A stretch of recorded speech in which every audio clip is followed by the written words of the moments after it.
Well, hi class, welcome to Unit 5 of the Gospel of Mark.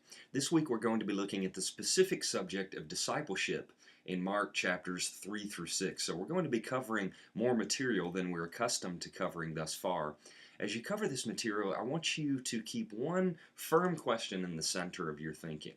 As you know, all of the Gospels have their own unique theology. This is not to say they contradict one another, but they contribute something uniquely to the canon. That's something that they contribute includes a particular view of Jesus, a particular theology of messiahship. But I want to call your attention to the fact that each gospel also presents a distinctive view of discipleship and what constitutes discipleship, especially the Gospel of Mark. We're going to be tackling that distinct viewpoint in our readings and in our writing this week. You have a reading from the Black Commentary, of course, but I've also included an article that's about a generation old now that just helps you think through the way Mark arranges, situates, and shapes characters to communicate what Mark wants to say on discipleship. So I look forward to engaging with you on that very subject.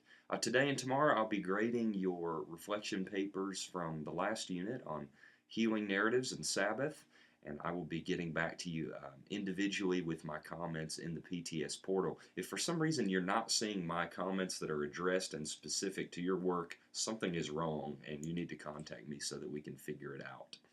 Well, next week marks the halfway mark in our 12-week class together, so it's probably smart to go ahead and start thinking about the paper. There is basic information on paper layout in the syllabus, and I'd encourage you to have a look there first. But the first step is to choose a subject, and really you've got two options. You could choose a theological theme in Mark, or you can choose a passage in Mark. I would encourage you to choose a passage. It's a little bit easier to do research and to write exegetically on a passage. So be on the lookout for a subject or passage in Mark that really piques your interest. And then in the next couple weeks, I'm going to include some lecture material as well as some presentations and papers that I've developed on how to efficiently write a research paper. But the first step is to know what you want to write on. I can't do any of that heavy lifting for you. If you want to have a dialogue about that, though, just send me an email and we can set that up. I hope you have a great week. I'm available to serve you, anything that you need. And let's have a good time in Mark together. God bless.